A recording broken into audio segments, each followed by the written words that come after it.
Good evening, everyone. Thank you for coming out to Doc Bookstore in Fort Worth, Texas. I am author Shirley Jones, the author of It's a Man's Work That's Never Done, Not a Woman's. So let's talk a little bit about the book. It's a little controversial, but like it says on YouTube, it's like a kiss on the cheek and a kick in the gut at the same time, but it's going to be okay. I have a lot of questions that are put to me, like, what about the women, and what is the book about, and why are the men getting this kind of credit? So I will say to you, if the title of the book makes you feel like something has been taken away from you, then you don't really have a hold on your character or your self-esteem, because it takes absolutely nothing away from the women. It's just saying thank you to the men for the responsibility that we feel that they should have anyway. So just say thank you. Let me ask you, if you have a husband, if you have a fiance or a man in your life that you go home to, how many times in a year do you just roll over and look at him and say, honey, thanks for being a good husband? Or thanks for just being here? Or thanks for being a good father if he's actually a father? It's just saying thank you. Men they're not as needy as we are, and needy is okay, but they don't ask for suits and ties and shoes and hats like we do purses and shoes and, things and stuff. They are very easy. Just say thank you and respect them as the man in the house, in your life, and then make your life run a little bit easier. So society has taught us that the relationship should be this way, and that's why it doesn't last very long. So I'm here to talk to you a little bit about it's a man's work that's never done, not a woman, so we can kind of balance that thing out a little bit. When a guy is growing up and he has his father in the house, he's told to take care of this, make sure this is done. If you get married, make sure you're making her happy. If you're a father, make sure that you're taking care of your sons and daughters, making sure that they're safe and protecting them. And that comes with the category of being a man. So he has all of that, and then he comes and he chooses you. That's in addition to everything that he's already been taught. So he has to bring all of that information into the relationship. Remember, happy wife, happy life. Well, who made her happy? He did. So I think society has put men on the back burner a little bit, only because they don't talk. They're not as loquacious as we as women are. They don't talk that much. Everything is going on in their head. Let me help you out. I know you're saying, well, we're the one that have the babies. We're the one that raised the children. Let's address that. The womb that you have, he didn't give that to you. And if you're a little upset about that, you're going to have to dial 111 and talk to the man upstairs, because that's where the uterus came from. Okay? Not the husband, not the boyfriend or the fiance. God gave you a uterus, so you're going to have to talk to him about that. So now, if he's there trying to make it a little bit better for you and make it a little easier, just say thank you. I think we take them for granted a little bit.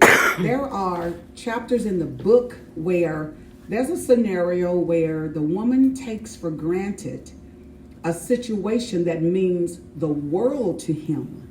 And we tend to do that a lot, because we think they should do this and they should be there and they ought to do this and it's their job to do that. Well, let's flip the script a little bit.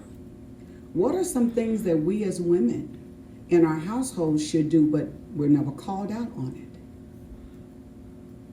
You went shopping, the budget says no, but you saw that dress you had your eye on, it's on sale, and you bought it.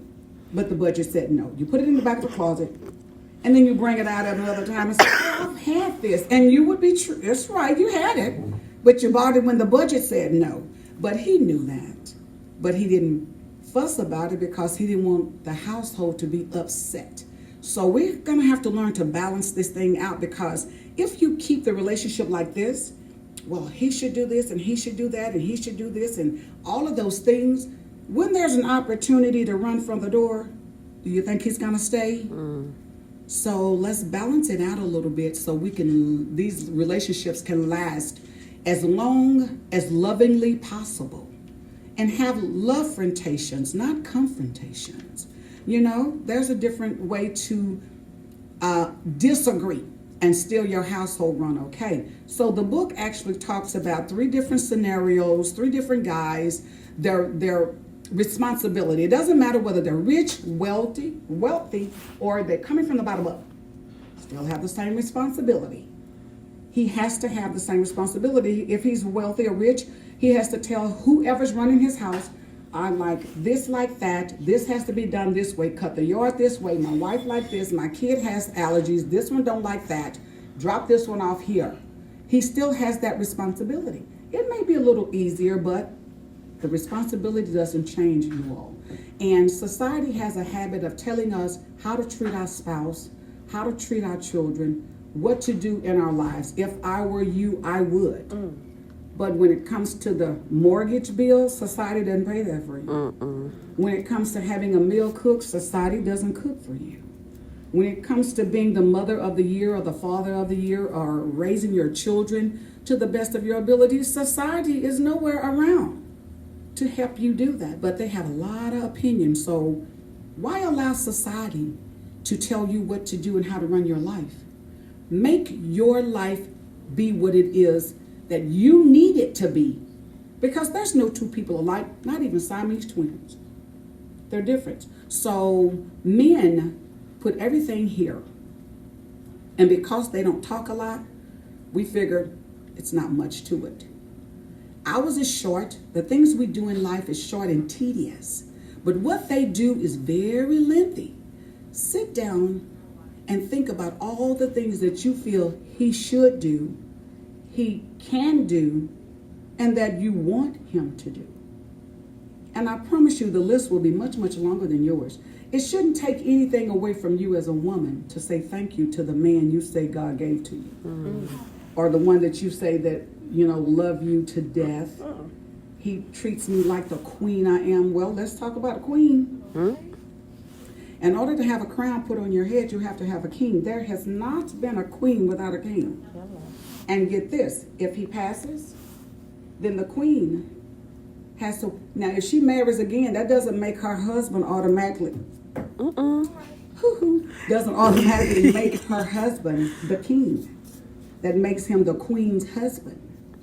So you really can't have a queen without a king. So I will say to you, in this little short talk about the book, and there is a sequel that's coming, I will tell you this. Go to my website, shirleyjones.webs.com. Read the book, leave me your comments and your questions, and who knows, maybe your question will be answered in the sequel. So, in order to balance your relationship out, let's find out what it is that makes your house work, not what society says, okay? So, and one more thing. When you're talking to guys, the relationship communication seem to get off balance a little bit. And I say that an example of, if you're talking to him, whether you're at work or you're out on the town and he said, well, okay, babe, he tells you, I'm gonna call you later. Well, to a woman, later means later that day. To him, later means tomorrow, next week, next month, and then he gets in trouble. You said you were going to call me back later. Well, he said, I am going to call you back later.